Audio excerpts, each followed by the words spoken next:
Je trouve, pour moi, que la Chine et l'Inde sont particulièrement difficiles, surtout avec la mentalité. Je raisonne par rapport aux Africains dits francophones parce que c'est une autre mentalité, on n'a pas la même manière de faire les choses. Et Greenman a dit quelque chose qui était intéressant, c'est que effectivement, quand je repensais, je voyais que les gens, au Japon notamment, ou même en Corée, dépensaient moins d'argent dans les futilités, les noirs. Et en fait, je me suis dit, maintenant je comprends. C'est qu'en fait, tout le monde s'en fout de toi là-bas. Je m'explique. En fait, quand les gens viennent en Europe, vont au Canada, aux États-Unis et tout, ils sont dans le paraître. Et c'est ça qui tue beaucoup de nos frères et de nos sœurs. Payer une perruque à 1000 euros en 5 fois, alors que tes enfants s'habillent à H&M, c'est pas normal. Mais au Japon, tu vas aller faire ça. Qui va te regarder? Parce que déjà, tu fais pas partie des standards. Il n'y a pas d'endroit où tu vas aller te montrer. Tu vas aller boire le champagne, le ruinard, là, je sais même pas où tu vas aller pour faire ce genre de choses. Donc, ça te fait économiser de l'argent. Tu vas chercher pour avoir tes 20 et deuxième femme, là, ça va être difficile. Donc, ça fait que tu vas te concentrer. Non, c'est vrai. Tu vas te concentrer sur l'essentiel. Et donc, ça te permet d'économiser. Et tout le monde est vu de la même manière. Par exemple, si tu vas au Japon, tu as un gaijin, on s'en fout. C'est-à-dire que tu es un étranger. Et tu es logé à la même enseigne qu'un Français blanc, un Italien blanc et tout. Donc, tout le monde est là pour hustle. Et tu vas te battre de la même manière. Et je pense que ça te donne une dimension différente, même dans la manière dont tu vas appréhender ta carrière, etc. Et si tu n'arrives pas, parce que là-bas, ça marche ou ça marche pas. Si tu n'arrives pas, tu vas rentrer. Tu vas pas pouvoir rester. Tu vas rentrer et pour rentrer, tu vas économiser. Donc, tu vas rentrer chez toi en ayant forcément quelque chose parce que tu peux pas rester dans l'oisiveté là-bas.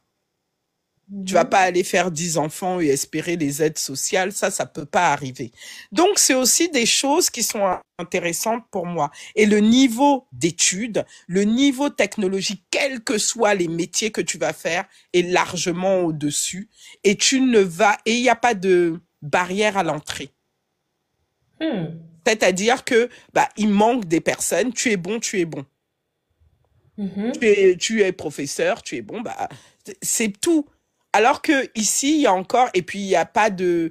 Et historiquement, eux aussi, ils ont été colonisés, comme Pat le dit. Ils ont une mentalité qui est différente.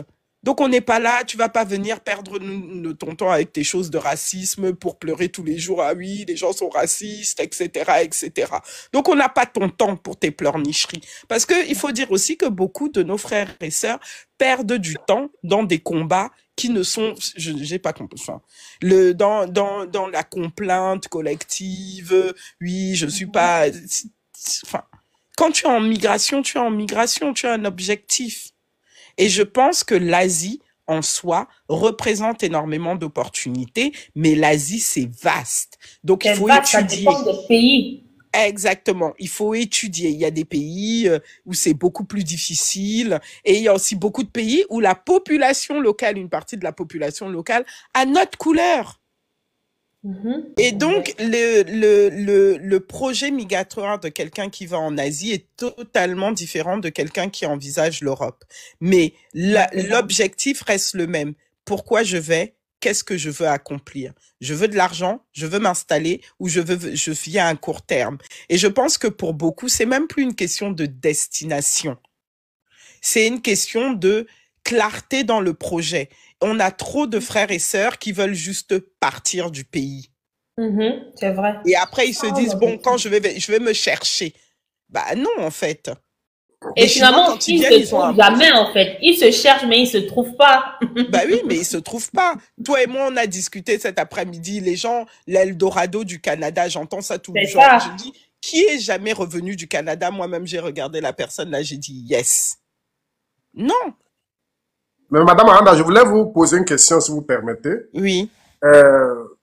Pourquoi les Africains dits francophones s'entêtent toujours à venir du côté de l'Occident, alors qu'il y a par exemple des bourses parfois qui chôment dans les ambassades de différents pays. Bah, par exemple, le Japon, les gens ne trouvent pas. Oui, Japon, Corée du Sud. C'est la proximité. Pourquoi les Africains dits francophones ne partent pas là-bas? C'est la proximité. Il y a un cousin, il y a quelqu'un, il y a la langue. Ils se disent que j'ai moins besoin d'apprendre. Mais par exemple, pour immigrer en Corée ou au Japon, la première chose il te faudra, c'est d'abord l'anglais. Et après, tu vas apprendre la langue. Il y a notamment beaucoup de coopération pour ceux qui font les études technologiques. Madame Anda, ce que vous dites là, mercredi passé, il y a un frère qui justement parlait de la Corée du Sud en termes il disait que c'est une bonne destination pour les études, qu'il y a les bourses là-bas, mais les Africains ne sont même pas au courant. Extrêmement. Le Japon, la Corée du Sud, le niveau des universités au top mondial. Les bourses sont faciles d'accès. Il faut se préparer, bien entendu, un an et demi avant. Mais c'est extrêmement plus accessible que les projets d'aller aux États-Unis où beaucoup ne reviennent même jamais et ne font même jamais les études pour lesquelles ils partent même, soi-disant. Vraiment. Et aussi, un élément important, c'est la sécurité. Je pense quand même que et aussi même quand tu as un projet migratoire, en quoi je me différencie des autres? Comment toi tu peux aller dans des pays où la croissance est à 1%, où le taux de chômage est à 6%, ce qui est le cas par exemple de la France, etc. Donc à un moment donné, il faut aussi se dire qu'est-ce que je veux faire? Est-ce que tu es là parce que tu vas t'occuper des personnes âgées toute ta vie? Tu as 23 ans et c'est déjà le boulot de tes rêves. Vraiment. Parce que c'est ce que beaucoup de sœurs nous vendent. Tu vas faire ça, ma sœur, je veux t'expliquer comment. Et elles vont rester là toute leur vie. Mais toute leur vie, tu vas te casser le dos, etc., etc. Tu travailles au Japon, tu es très bien rémunéré et c'est comparable. Et le niveau de vie est moins élevé qu'en France, par exemple, de plus en plus. Le coût de la vie, pardon, pas le niveau de vie. Le coût de la vie est moins élevé. Mais l'Europe, franchement, on vit tous en Europe, là, sur le panel. Vous êtes d'accord avec moi que la vie des nouveaux arrivants, c'est quand même pas enviable. Non. C'est la galère. Les enfants ne réussissent pas. La carrière, il faut quand même observer, c'est de plus en plus difficile. Les locaux eux-mêmes souffrent d'un gros problème de déclassement. Mais non. Je discutais avec une amie, elle est russe, elle est installée, c'est une très très bonne amie, elle est installée au Japon et elle me dit, elle fait du recrutement elle est dans la technologie. Et elle me dit, bon, on a énormément de mal à recruter et elle recrute non-stop que des étrangers parce qu'il n'y a pas assez de Japonais. Ah. Voilà, des choses comme ça. Tu vas dire à un jeune ingénieur, essaye d'avoir le visa. Il y a une ambassade du Japon au Cameroun. Est-ce qu'il y a combien de personnes qui vont demander? Toutes les bourses de JICA, tous les problèmes, tous les projets de JICA.